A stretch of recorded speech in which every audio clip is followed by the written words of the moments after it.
কি হলো কি হলো? ফেললে তো বাটিটা, একটা কাজও ঠিক মতো করতে পারো না, হাতে পায়ে যেন অলক্ষী। আসলে মা বলছি আবার মুখে মুখে তর্ক।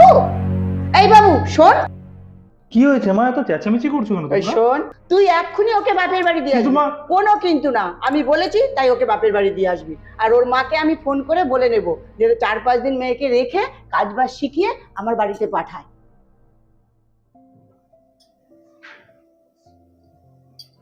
হ্যালো, ও কালকে তোরা সবাই একসাথে মিট করবি, পিকনিক করবি? ও ঠিক আছে, দাঁড়া না, আমি তাহলে তোদের একটু পরে ফোন করে তারপর আমি জানাচ্ছি, বুঝলি? আচ্ছা আচ্ছা, ঠিক আছে ঠিক আছে। কি গো, আমার স্কুলের পুরনো বান্ধবীরা আসবে ওখানে, আর একসাথে মিট করে সবাই পিকনিক করবে, আমি কি যাব? এত ঘন ঘন বাপের বাড়ি গেলে হয় নাকি? তাছাড়া এই বাড়ির লোকজনকে কি বলবো? কোথাও যেতে হবে না। তোমার যদি পিকনিক থাকতো তাহলে তুমি এখন যেতে, আগে কেন গেছিলে? যাও গিয়ে কাজ করো, কোথাও যাওয়া হবে না তোমার কালকে। ওরা তো অনেকক্ষণ বেরিয়েছে, এবার একটা ফোন করি তো।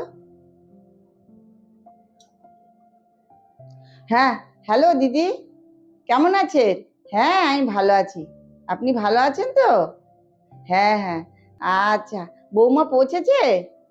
হ্যাঁ, আরে বাবু তো যেতে দিতে চাচ্ছিল না, আমি ইচ্ছাকৃত একটু ঝগড়া বাঁধিয়েই বৌমাকে আপনার বাড়ি পাঠিয়েছি। শোনেন দিদি, ও যদি বান্ধবীদের সাথে পিকনিক টিকনিকে যেতে চায় পাঠাবেন কিন্তু।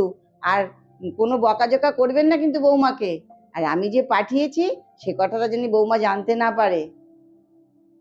আচ্ছা, রাখি তাহলে। হ্যাঁ দিদি, ঠিক আছে।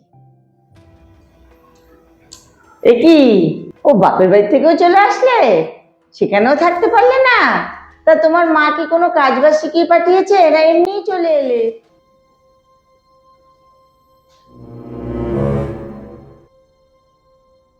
কেন রে, তোর মনে এত হিংসা কেন? তোকেও তো পড়াশোনা শিখিয়েছি, আর তুই তো পড়াশোনায় ভালোও ছিলি না, প্রায় ফেল করতি বছর বছর। তবু তোকে কত অবধি পড়াশোনা শিখিয়েছি। অনেক সন্ধে তো হয়ে গেল, দেখি মা চা খাবে কিনা।